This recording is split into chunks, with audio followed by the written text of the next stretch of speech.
Official Server Recap. Hey guys, what's up? The latest official server patch is here, and things are about to get wild. We've got buffs, nerfs, and game-changing adjustments that could flip the meta on its head. Let's recap everything you need to know before you hit the battlefield. First up, we have the buff on Balmond. The damage increase on each hit from his second skill is now higher, from 7.5 to 8.5%. And the maximum damage increase is also improved from 60 to now 68%. This should give our beloved hero the extra power he needs to cope up with the current meta. Next is Mathilda. She can now cast her first skill without the need to stop for a moment, just like this. As you can see, she's no longer stopping. And they also made adjustments to her skill range. Skill 1 is now bigger, which means more enemies to hit.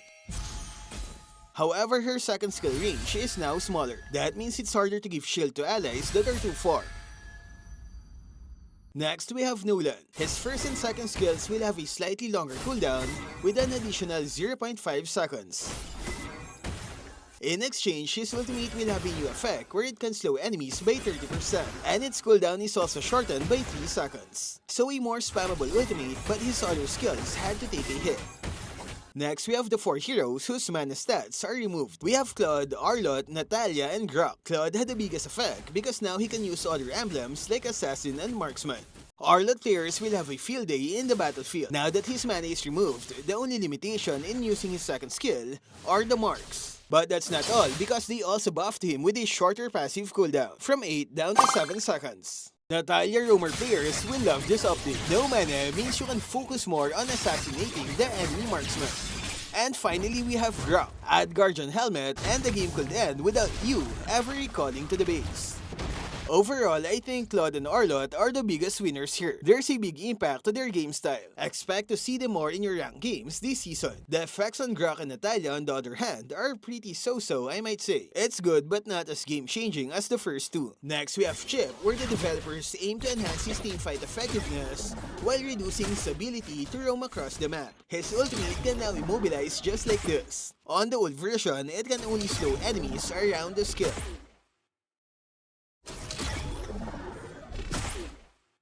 And then we have the longer cooldown on his special skill, from 20 to now 60 seconds. This should reduce how often he moves from one lane to the other in a short time span. Next up is Terizla. The developers noticed he has a strong presence in the early and mid game. To balance, they had to make the following changes.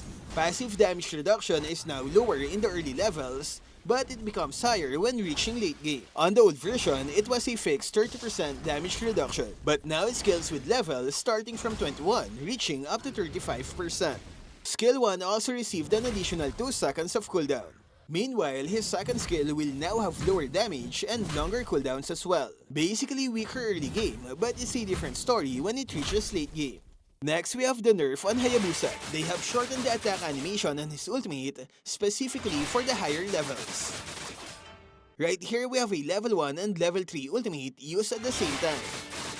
As you can see, both had the same duration. They ended at the same time, even though the level 3 had more strikes. It's a nerf because Wind of Nature can now absorb most of his damage.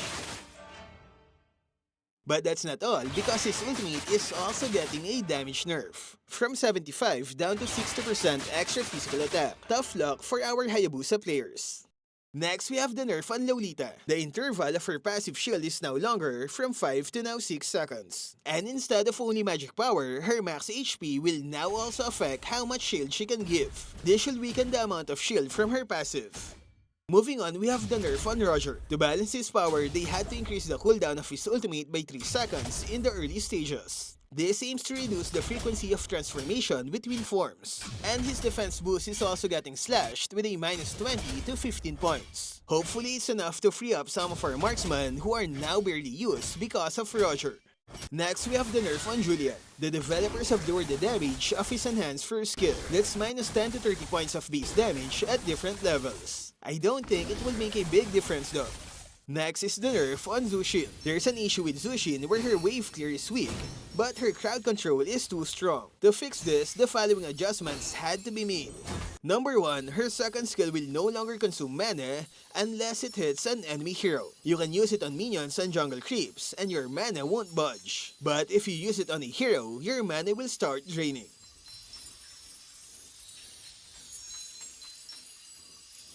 Number 2, the mana cost of his second skill is now higher, which means it's harder to pull consecutively. Number 3, her first and ultimate will also have 0 mana requirement. Number 4, they've removed the effect where her second skill does not consume mana during her ultimate state. And finally, her stacks is lowered to 20, but each stack will now give more mana. So basically, it's easier to clear minions, but harder to pull enemies consecutively. You now have to take a break before you can pull again. Next is the nerf on Zhask, and they made his first skill weaker in the early game. Its HP and defense is also lower in the early stages, but I don't think it's enough to move him out of the ban section. Next, we have the mana adjustments on Alice and Cecilion. Their mana stats are improved to make up for the lower mana stats of Clock of Destiny, which I'll show later.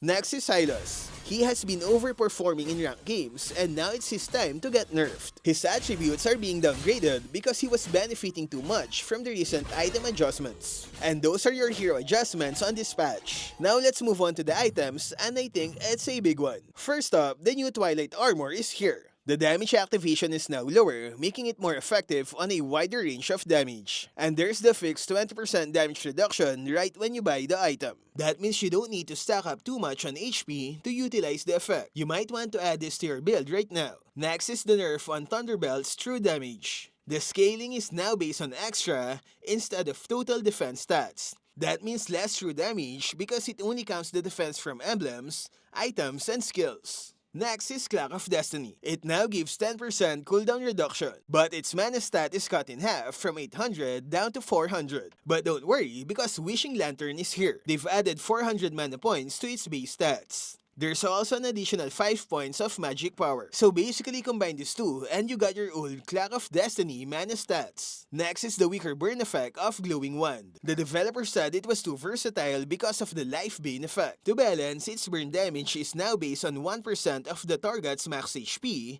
instead of the old 1.5. Moving on, we have some in-game optimizations. Most of the Marksmen will now move more quickly after each basic attack interval. This allows for a more smoother experience when moving while attacking. Next, we have the skill range indicators. You can now see the exact range of their skills. Example is Odette's ultimate. As you can see, the edge of the skill is now more visible. This should help players see the exact location and range of their skills. And that's it for our official server recap. Honestly, I'm quite excited for the Twilight Armor, Claude, and Arlot. So how was your first game after the patch? What changes will make a big impact on the new meta? Share it in the comment section. That's all for this video. Stay safe and thank you for watching.